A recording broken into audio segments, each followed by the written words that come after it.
Magandang gabi po. Magandang gabi po sa inyong lahat. Today is December 28, 2025. Araw po ng linggo ngayon. Tulad ng dati, muli tayong mag-aaral ng mga salita ng Diyos. At nakapag-upload na po ako ng ating pag-aaral ng salita ng Diyos para sa araw ng Monday, December 29. So, tatalon po tayo ng Tuesday, December 30. Yan po ang ating pag-aaralang Ebanghelyo, December 30. Nakapag-upload na po nga kasi ako ng video para sa pag-aaral ng December 29, araw ng Monday. So, Tuesday na po tayo. So, bago po tayo magsimula tulad ng dati, inaanyayahan ko po kayo na ako'y samahan para sa ating pambungad na panalangin. Sabay-sabay po tayo. Sa ngalan ng Ama, ng Anak, ng Espiritu Santo. Amen. O my God, our Father, grant that we may know you and make you known, and that we may love you and bring others to love you, that we may serve you and persuade others to serve you, that we may praise you and your work, and that all creatures praise you. Grant, our Father, that all sinners be converted, that all the just persevere in grace, and all of us reach eternal glory. Amen. Glory be to the Father, and to the Son, and to the Holy Spirit, as it was the beginning, is now, never shall be, world without end. Amen. In the name of the Father, the Son, the Holy Spirit. Amen. So maraming salamat po sa inyong pakikisama sa akin para sa ating pambungad na panalangin. I-share screen na po ako sa inyo para maipakita sa inyo kung ano ang salita ng Diyos, ang Ebanghelyo na pag-aaralan natin. Again, December 30 na po, Tuesday, 6th day in the octave of Christmas.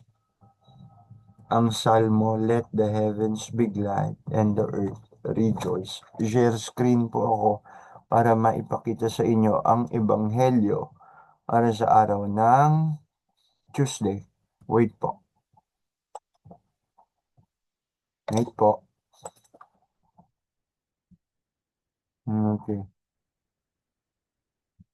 Okay. Ito na po ang ating Ebanghelyo para sa araw ng Tuesday. Check ko lang po. Okay, tama po iyan. Ang ating Ebanghelyo ay mula sa aklat ni San Lucas, Kabanata 2, mga talata 36 hanggang 40. Ang pagpapahayag ng mabuting balita ng ating Panginoong Heso Kristo ayon kay San Lucas. Naroon din sa templo ang isang propetang babae na ang pangalan ay Ana, anak ni Panuel at mula sa lipi ni Asher. Siya'y napakatanda na. 7 taon lamang silang nagsama ng kanyang asawa at ngayon 84 na taon na siyang byuda. Lagi siyang nasa templo at araw-gabi sumasamba sa Diyos sa pamamagitan ng pag-aayuno at pananalangin. Nang oras na iyon, lumapit siya kina Jose at Maria at nagpasalamat sa Diyos. Nagsalita rin siya tungkol sa sanggol sa lahat ng naghihintay sa pagpapalaya ng Diyos sa Jerusalem. Nang maisagawa na nila ang lahat ng ayon sa itinakda ng kautusan ng Panginoon, umuwi na sila sa bayan ng Nazaret sa Galilea. Ang batay lumaking malusog, puspos ng karunungan at kalugod-lugod sa Diyos. Ang mabuting balita ng ating kaligtasan. Pinuburi ka namin, Panginoong Kristo. So yan po ang ating Ebanghelyo ngayon. Yung nakaraan, nung Monday, ay tumutukoy kay Simeon, isang lalaking matuwid at may takot sa Diyos. Bilang pagpapatuloy, narito naman ang isang propetang babae na si Ana, anak ni Panuel, at mula sa lipi ni Asher. Magkatulad sila ni Simeon. Pareho silang mga umaasa sa ipinangakong kaligtasan na sinasabi ng Panginoon para sa Israel. Si Ana at si Simeon, parehong matanda na. Si Simeon, siya ay matuwid. Siya ay taong may takot sa Diyos. Sinasabi naman si Ana naman, ang propetang si Ana ay napakatanda na. At siya rin, katulad ni Simeon, ay tapat sa pananampalataya. Stop share na po ako. Stop share na po ako. So, kapag pinag-usapan natin ang salitang spiritual maturity, wait lang po. Kapag pinag-uusapan natin ang salitang spiritual maturity, hindi rin naman natin maiaalis dito na alisin sa usapan ang spiritual immaturity. Spiritual maturity, spiritual immaturity. In order for something to mature, it needs to go under immaturity. All that is mature came from being immature. A spiritual maturity would mean that the person loves the Lord more deeply, mas higit na umiibig sa Diyos than before. And spiritual maturity again would mean that a person loves the Lord more deeply than before. If the person desires to know the Lord more than before, merong spiritual maturity. When one is more than willing to walk and to live God's ways, spiritual maturity. When one wanted to remain in union with God, solely base their lives through Christ and with Christ, spiritual maturity. When one fully realizes that it's Christ that we receive, and since it's Christ that we receive, that realization or given reality shouldn't be taken for granted. So, nasan nga uli ang spiritual maturity? Kapag ang isang tao, ginugusto niyang mas lalo niya pang makilala ang Diyos, higit sa dati, meron na siyang spiritual maturity. Okay? So, pagkilala ng higit. Hindi lang pagkilala ng higit, pag-ibig ng higit kaysa dati. So, meron ng spiritual maturity. Kapag ang isang tao gusto niya ng mamuhay talaga ng ayon sa kagustuhan o kalooban ng Diyos, meron na ring spiritual maturity. Kapag ang isang tao gusto niyang manatili sa piling o sa panig ng Diyos, meron ng spiritual maturity. Kapag ang buhay ay binatay niya na ng todo sa Diyos na kanyang tinanggap si Kristo, meron ng spiritual maturity. Kapag meron ng realization na ang pinaka-importante sa lahat ay ang Diyos, si Kristo na tinanggap natin, meron ng spiritual maturity. At itong spiritual maturity na ito, hindi ito dapat isinasa isang tabi. Okay? Sa buhay natin, there are different stages in life. And science tells us that. There are different stages in life. Merong adolescent period, merong young adulthood, merong adulthood. Science tells us that there are different stages in life. But in terms of spiritual maturity, sometimes age doesn't matter. Hindi na pinag-uusapan kung minsan ng edad sa spiritual maturity. Maring bata, pero merong spiritual maturity compared sa ibang matanda. Di ba? Lalo na yung mga batang babad na babad sa simbahan, babad na babad sa pag-aaral ng Biblia. Nagkakaroon sila ng spiritual maturity kumpara sa mga matatandang hindi nagsisimba, hindi nagbabasa ng Biblia. And so in terms of spiritual maturity again, sometimes age doesn't matter. There are times when a particular youth, is more mature, is spiritually mature than an adult. Meaning, spiritual maturity does not only pertain to physical age. Spiritual maturity does not only pertain to physical age. Sa aklat ng propetang si Jeremiah chapter 1 verse 7, ang sabi ng Panginoon kay Jeremiah, "Do not say, I am too young." Huwag mong sabihin na ako'y lubhang napakabata pa. You must go to everyone I send you to and say whatever I command you. Yun ang sabi ng Diyos kay Jeremiah. Huwag mong sasabihin na ikaw ay lubhang bata pa. Pumunta ka sa kanila sa sino mang ipinadala kita para sa kanila at sinugo kita sa kanila. Sabihin mo kung ano man ang iniuutos ko sa iyo.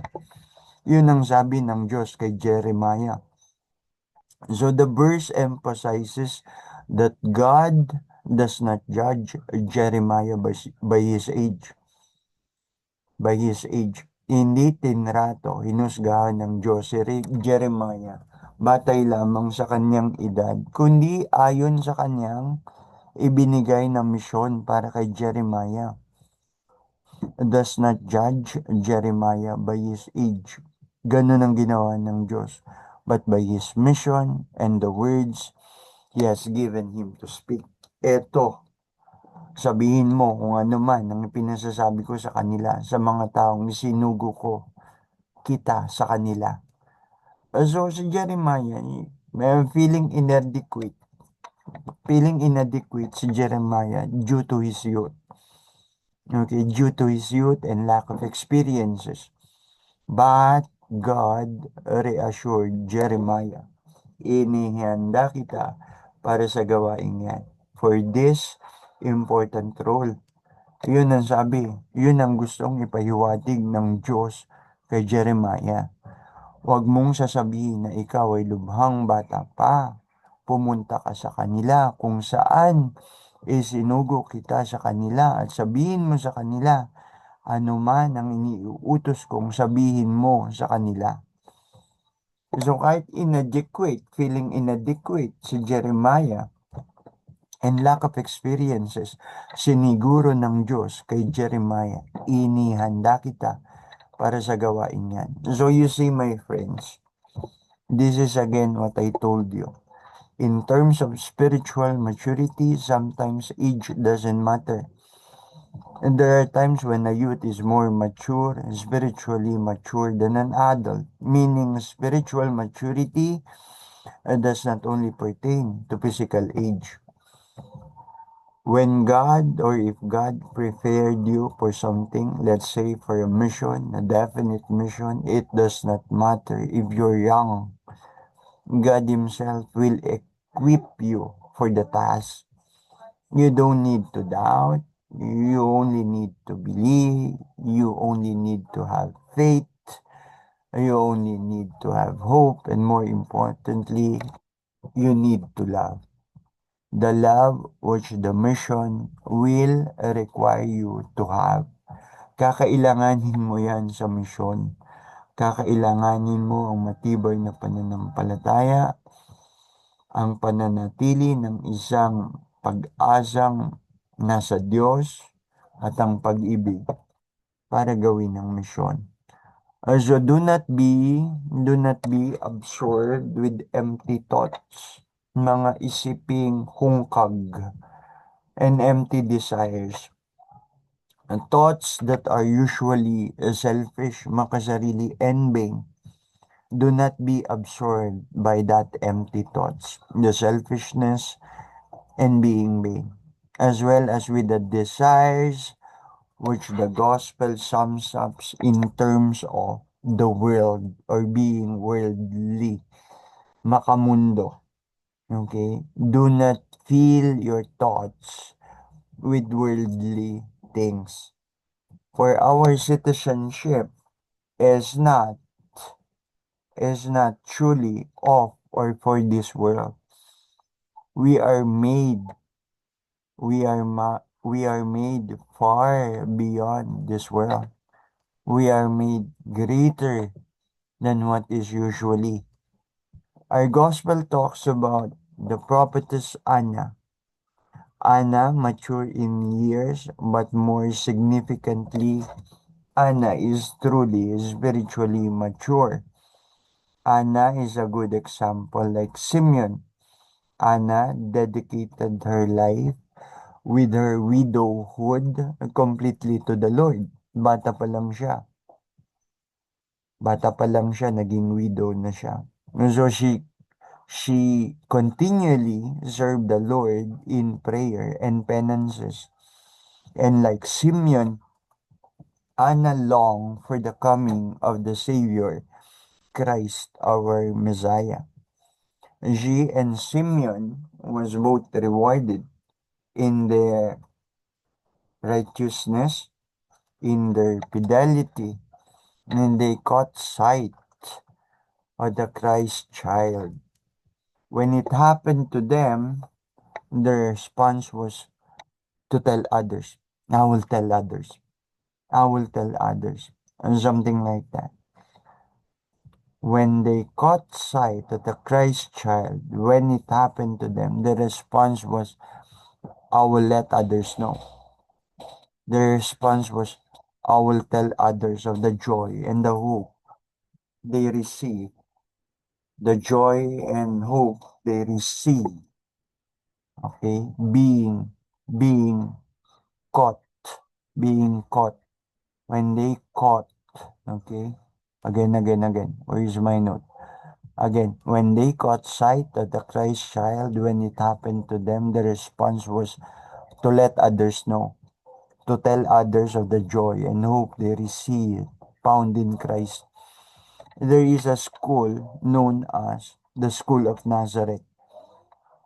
Ang School of Nazareth, nandun ang Sagrada Pamilya. It's a domestic church. Kay San Jose, ang mahal na Birheng Maria at si Jesus. The domestic church. The first domestic church. One of particular fondness to the great Bishop of Constantinople, John Chrysostom. It was a framework for the teaching of the Second Vatican Council on Christian marriage and family life. Pope St. John Paul II developed this teaching in his Christian family in the modern world, and Pope John Paul II's letter to the family, the domestic church, the School of Nazareth. Dito sa School of Nazareth, kung saan naroon ng Sagrada Pamilya, natututunan sa ating sariling pamilya, natututunan natin ang maging mature sa maraming bagay. Pero sana, mas lalo tayong maging mature sa tulong ng pamilya in terms of our spiritual maturity. In the family, we mature, we learn. More than anything, we mature sana in faith through the help of our family members. In the family, our church invites us to be truly what we are, who we are. We are destined to be greater than the usual. We are made for heaven's sake. Hindi tayo nilikha para lamang sa mga ordinaryong bagay. We are made. We are truly made to be truly what we are or who we are.